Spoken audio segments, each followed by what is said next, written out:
Hi, and welcome to part two of basically selling your business and the transition process. I'm Eric Gilboord, and this is Elisabeth Colson. We're into the phase during the transition, and so Elizabeth and I are going to talk about various things that a seller should be anticipating in terms of the work that will be involved in the actual process of due diligence and, a buyer really wanting to get in, under all the nooks and crannies of your business and find out everything that they can before they actually sign a final agreement to purchase the company. And Eric, when you talk about that, I mean, the things that come to my mind from a business perspective are the dreaded and onerous due diligence process.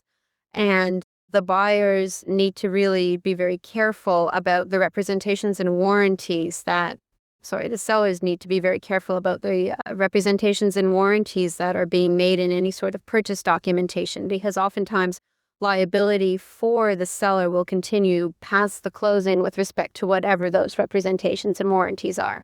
Yeah, it's interesting. I was at a speaking engagement last night in front of a room full of financial advisors, and someone came up to me afterwards and says, well, if the owner has perhaps possibly misrepresented the numbers, how can anybody find out that they've done that? And I said, well, anyone who's, ready and willing to write a check for a reasonable sized company will clearly have people with them that can look through the numbers and figure out, what's true and what isn't. And this person looked at me and said, well, the numbers don't lie.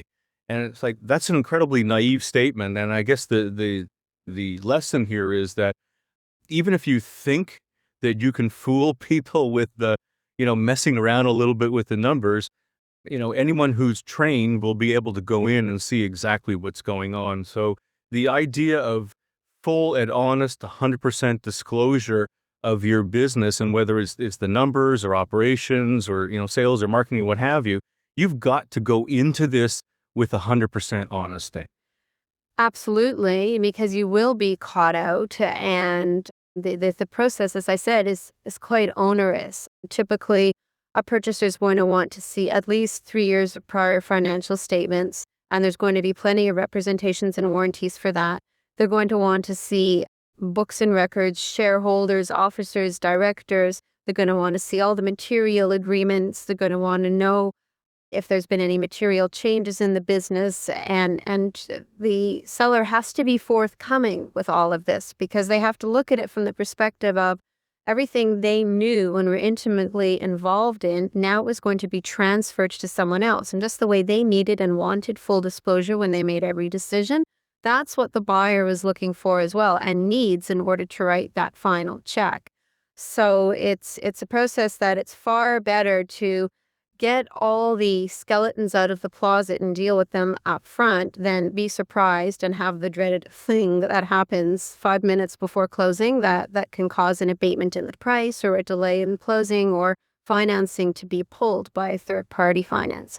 And I'd like to point out that it's not necessarily that a seller is purposely hiding something or trying to be deceitful.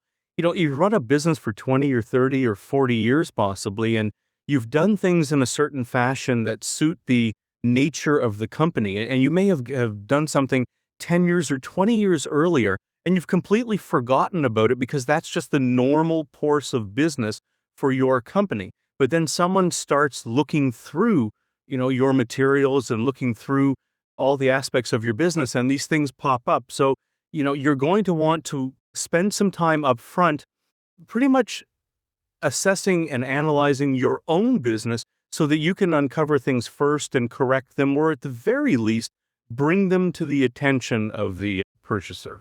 No, that's very true. And as I said, the representations and warranties are a significant portion of any purchase agreement and can often run 20 plus pages.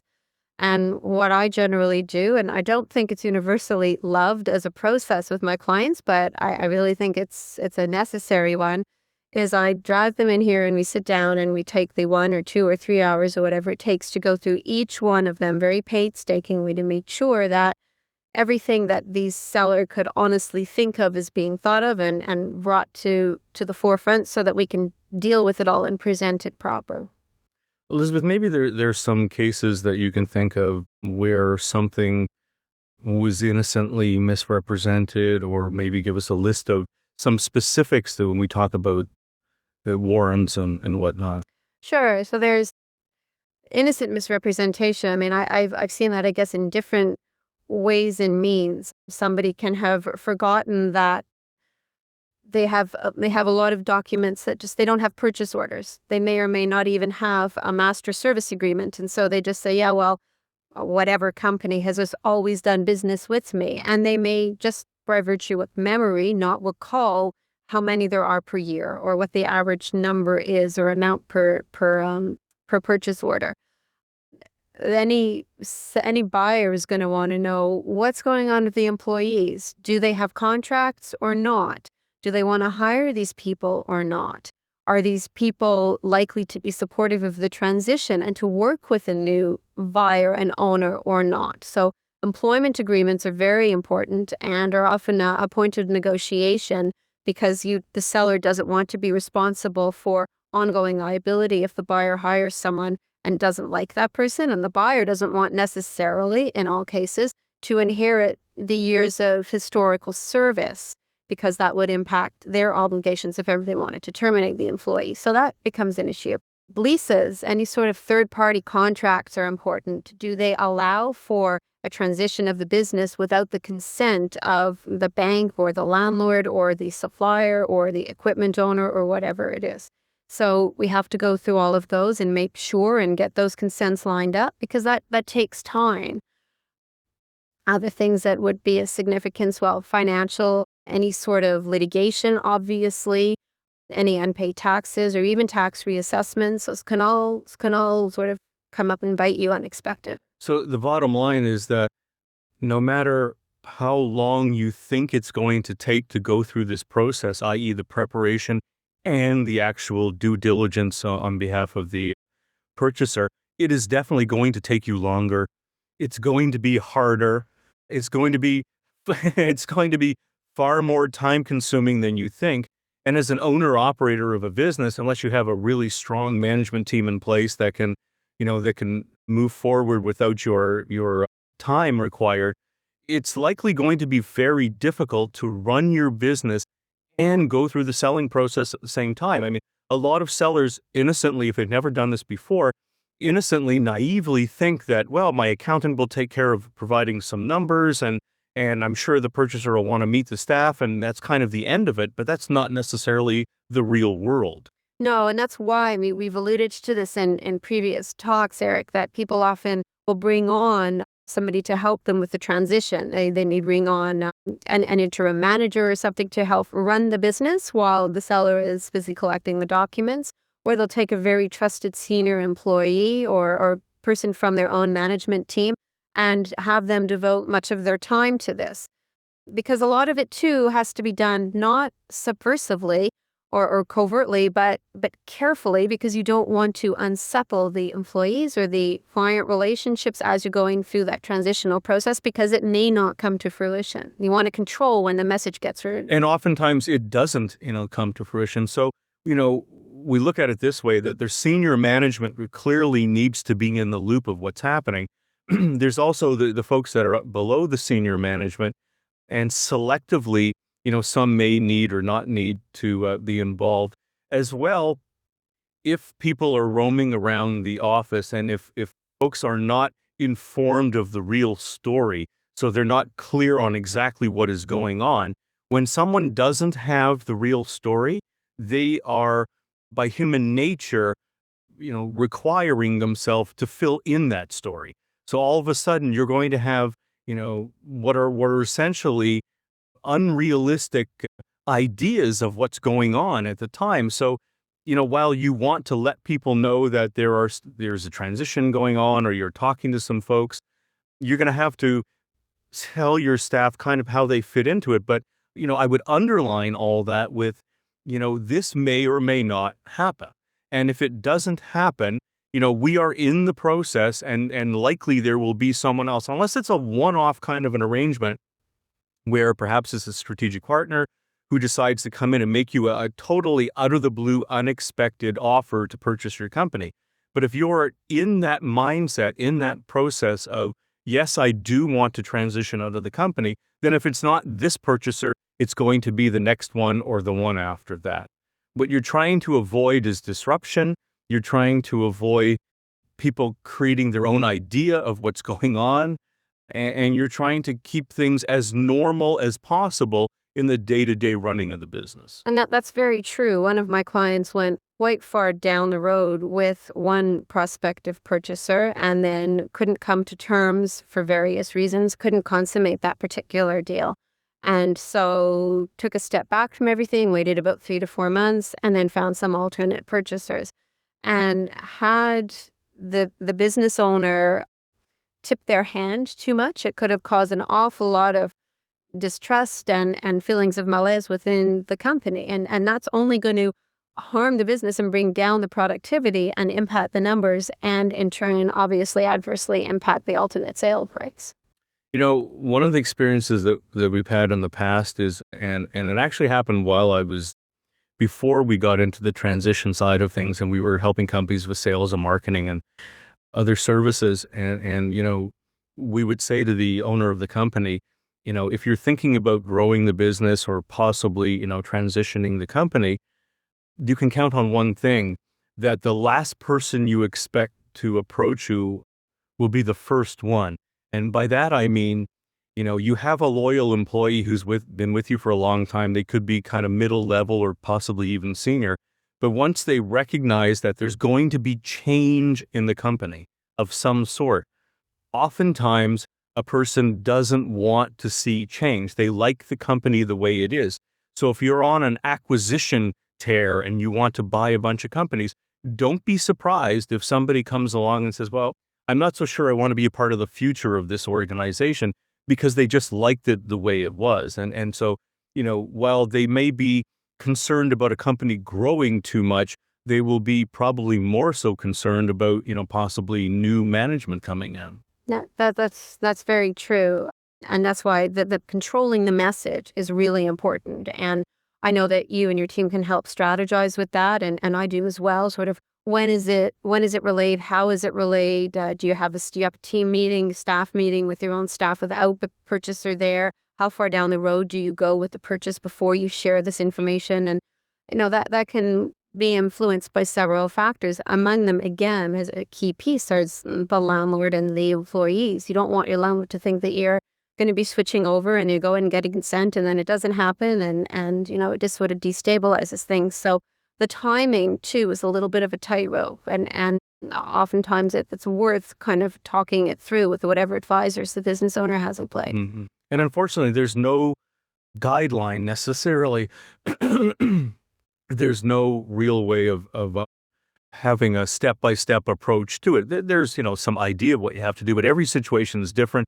The relationships between the owners are different. We haven't even talked about family being involved in the business, and perhaps children of the owner, some staying on, some not staying on, some staying on in a perhaps a lesser role because the owner has elected to sell to an outside party.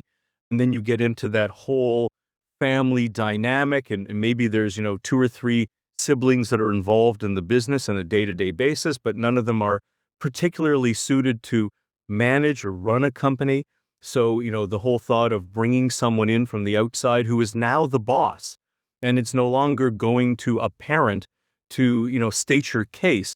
You're now working for someone else. That's a whole other dynamic that needs to be discussed. And that's probably tougher than, dealing with the employees, in terms of a company.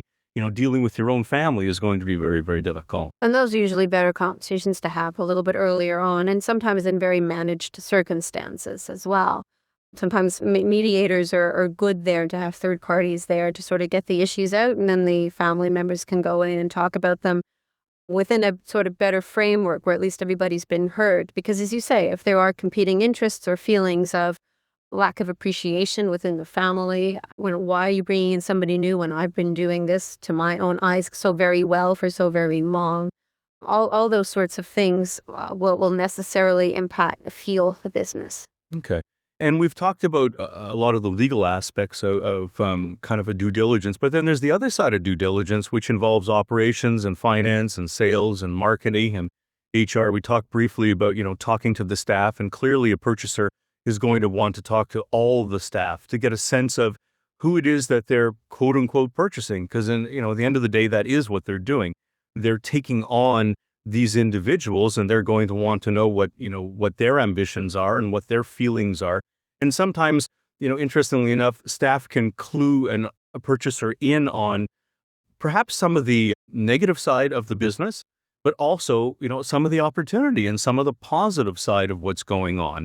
And, your purchaser, a really experienced purchaser, is going to want to do that. They're going to want to look at your operations in detail. They're going to want to look at your sales in detail. They're going to want to talk to your customers. There's nothing that you cannot reveal to a purchaser when they're about to write a big check to take over your company. They're going to, any responsible purchaser is going to want to look at all the marketing materials you've created over the last couple of years, all the marketing programs, all the sales activity, customers that are come and gone, customers that are loyal, but perhaps the customer's only loyal to the company because you have a personal relationship with them that goes back 3 decades. These are all the things that are eventually going to come out. And that's why, as the purchaser is sort of taking a look at everything in this way, that often there will be provisions that's in a letter of intent that say that the seller is constrained from doing anything outside the normal course, whether it's financing or taking on a new customer or divesting themselves of operational space. I did a transaction about a year ago where the seller had decided that it just wasn't worthwhile to maintain the existing space, and so had to disclose why were they reducing the space. They had to disclose the shift in their business that had given rise to that need, and it was something that the purchaser certainly looked at to understand whether or not the business would be sustainable anyway. Yeah, and another point is opportunities. Now, oftentimes you'll talk to a seller and he'll say, well, Eric, there's a lot of different things that this company could do. There's some really wonderful opportunities. And, their question is, do I reveal those opportunities or don't I? Well, as a starting point, you're going to sign a mutual NDA with whoever it is that's looking into the business. So to a certain extent, you're protected, and you might want to comment on this in a moment. As well, don't expect that if you're going to reveal these opportunities, that all of a sudden a purchaser is going to jack up the price because they see all these wonderful opportunities. They're not realized opportunities, they're just potential. At the same time, you don't want to hide them because it just makes the whole idea of the purchase that much more desirable. So there's kind of a fine line. I think if it's perhaps a competitor that is looking to purchase your organization, and, in spite of the fact that you've signed mutual NDAs, I think you might want to be a little bit cautious about that. I don't know if there's any ways to 100% protect yourself, but, opportunities are a little bit of a yin and yang kind of a thing. There's a negative and there's a positive to how much you're going to say.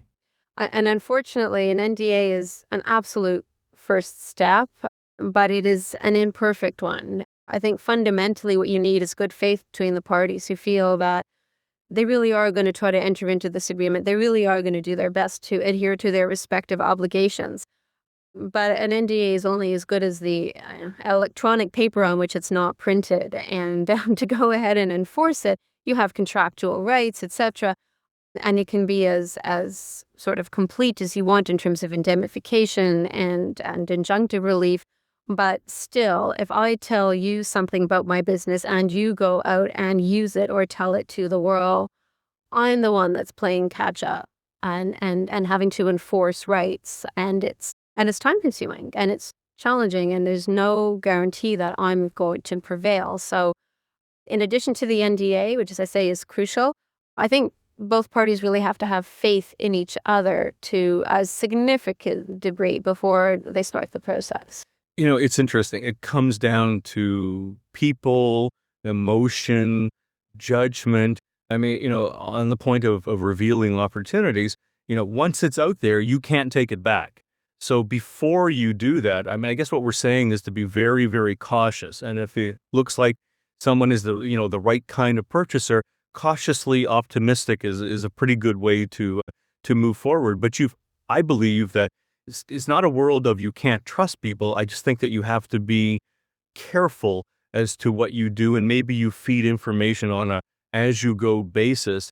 There's no finite rules in terms of how things work, and there's no way of knowing how someone is going to respond to this new relationship. It's kind of like dating, at first everything seems wonderful, and wow, this is the perfect person. But then once you get to know them, your opinion might go up in some areas, it might go down in other areas, but you absolutely have to be very, very careful. And unfortunately, as you said, there's no 100% way of protecting yourself legally. No. This was on my list. What else is on my list? Well, let's talk a little bit more about HR and about people and how we're dealing with them. You talked about employee agreements. We've talked in the past about partner agreements, that type of thing. So, if someone is doing the due diligence, and it will come out very, very quickly, obviously, that if you have a partner or two and you don't have a real agreement with those partners, it can throw the whole thing into a mess. Particularly if the partners aren't aligned in terms of what they want to do. And sometimes, and it sounds very strange, I mean, I've seen businesses where, yeah, we're like 50-50, but there's no evidence of that.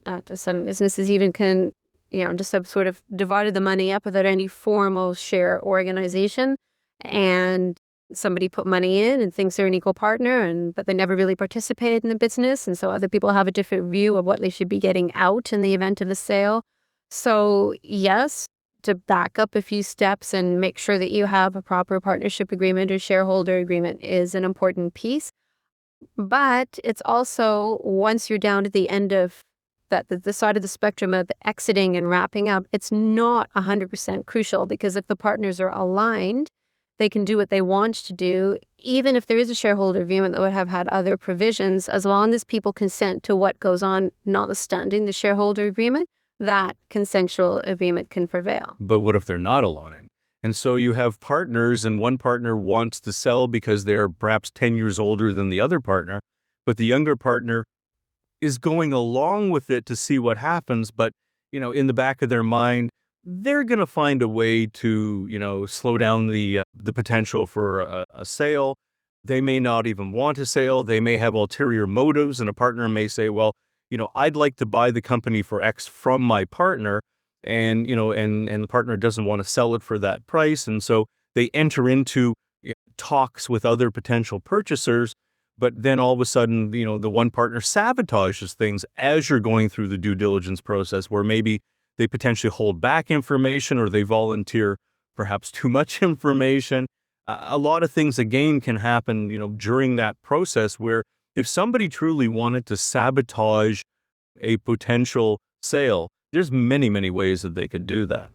Yeah, and that's sort of the relationship management piece. And I think you're raising a good point. It's not only vis-a-vis the outside world, it's also with respect to what's going on in-house, similar to with the family members. The partnership is a work family, and though those same types of concerns can definitely arise.